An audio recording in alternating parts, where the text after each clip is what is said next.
Benvinguts al mòdul 3.4, Disseny integrat de sistemes permaculturals.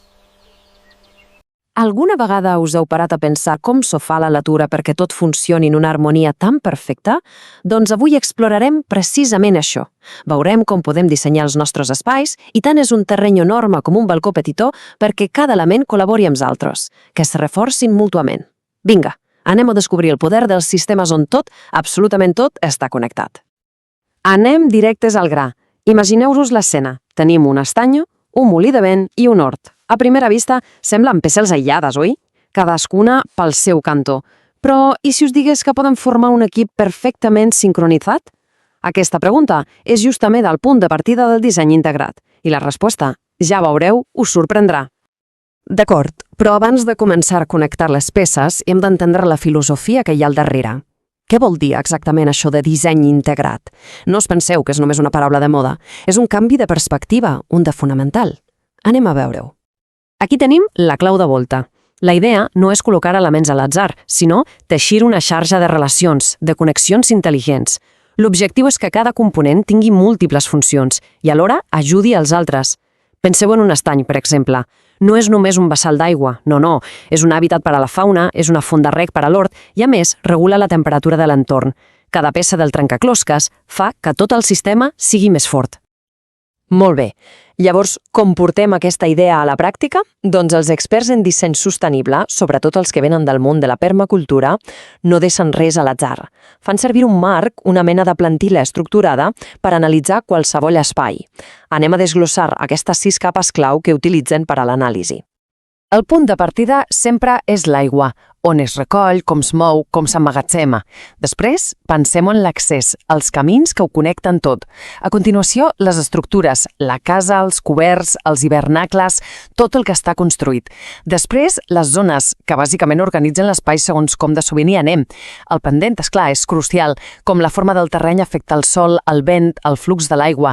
I finalment, el més important de tot, el client. Quins són els objectius que necessita la persona? Aquestes 6 capes són el full de ruta per a un disseny que estigui de veritat integrat. La teoria ens dona el mapa, d'acord? Però el viatge de veritat comença quan l'apliquem sobre el terreny. Per això, ara ens capbussarem amb preguntes reals, preguntes fetes per estudiants. És justament en aquests dubtes del dia a dia on els conceptes que semblen abstractes cobren vida i es tornen realment útils. Aquí l'Ester planteja una pregunta molt bona. El concepte de zones pot sonar una mica etèria al principi, oi? Es refereix a la casa principal? A un cobert? A qualsevol estructura? És un punt que genera força confusió al principi.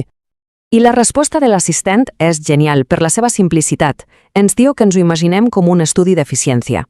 O sigui, les coses que necessitem cada dia, per exemple les herbes aromàtiques per cuinar, han d'estar a un pas de la porta. I les que visitem de tant en tant, com un bosc per anar a buscar llenya, doncs poden estar més lluny. L'objectiu és ben simple, estalvar temps i estalvar energia. I aquí ho tenim, el moment ahà. Com diu l'Ester, és pur sentit comú. I això és el que tenen de bo aquests principis. Un cop els entens, semblen evidents. No és cap ciència complexa, és simplement observació intel·ligent.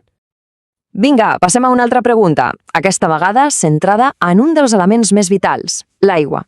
Un estudiant es fixa en un disseny antic, d'aquells gairebé oblidats, i es pregunta si aquella sabidoria dels nostres avantpassats encara té validesa avui dia. La idea és simple però potentíssima. Per què no aprofitem les fases de la natura, com la gravetat, que són gratuïtes? I la resposta és un sí rotund, absolutament. Per què gastar electricitat en una bomba d'aigua si la gravetat pot fer la feina de franc? Aquest és el moll de l'os del disseny intel·ligent. Fer servir els recursos que ja tenim, com el pendent, per estalviar-nos feina i diners. Emmagatzemar aigua en un punt elevat és una estratègia clàssica i supereficient. Ara entrem en un terreny una mica més complicat. Un estudiant planteja el que sembla una contradicció. Si la permacultura sempre parla de diversitat, com pot ser compatible amb un cultiu comercial que normalment associem amb grans extensions de la mateixa planta? La resposta a això és clau, perquè ens ensenya una distinció molt important que ho canvia tot. Aquí tenim la diferència fonamental. Un sistema dedicat no és el mateix que un monocultiu. A veure, podem dedicar una zona principalment a les vinyes, per raons pràctiques, com ara la collita, però la clau és envoltar-les d'aliats. Un monocultiu de veritat és com un desert biològic, una sola espècie molt vulnerable i dependent de productes externs. En canvi, un sistema dedicat pot ser un ecosistema ple de vida, divers i molt més resilient. I per fer-ho més tangible, aquí tenim alguns exemples concrets. Plantar romaní o lavanda entre les vinyes pot ajudar a repel·lir plagues. Una coberta de lleguminoses pot fixar nitrogen al sòl, és a dir, fertilitzar les vinyes de manera natural i gratuïta. Això és un sistema integrat en acció. Les plantes s'ajuden les unes a les altres. Bé, ara toquem un tema que frena molta gent, la por a la pàgina en blanc. Hi ha aquesta creença generalitzada que per dissenyar cal ser un artista, un crac de la il·lustració. Doncs avui desmuntarem aquest mite d'una vegada per totes.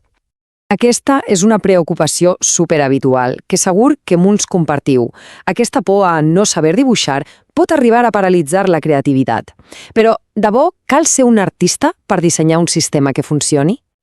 La resposta és un no com una casa de pagès. L'objectiu no és crear una obra d'art per penjar-la en un museu, sinó comunicar idees de manera clara. Un simple esbós, 4 gargots, són més que suficients. I a més tenim eines que ens ajuden molt. Plantilles, compassos, paper quadriculat... Amb només 5 o 10 minutets de pràctica al dia, la confiança creix de manera exponencial. El disseny és per a tothom, no només per als artistes.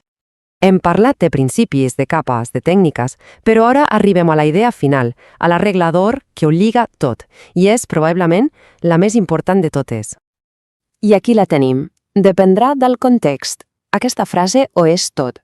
No hi ha receptes màgiques, no hi ha solucions úniques que serveixin per a tothom i per a tot arreu.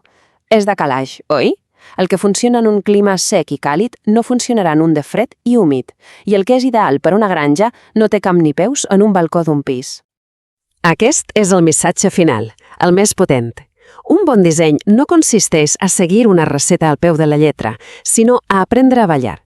És una dansa entre els principis universals de la natura i les condicions úniques del nostre espai i de les nostres necessitats.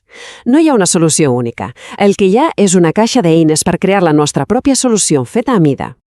I per acabar, us llanço un petit repte. No cal tenir una finca enorme per començar, ni de bon tros.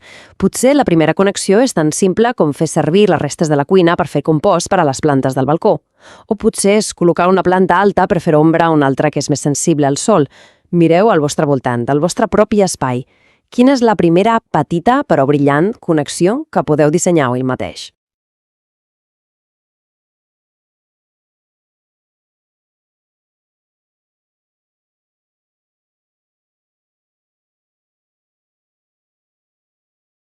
Wiki Radio, la radio internacional.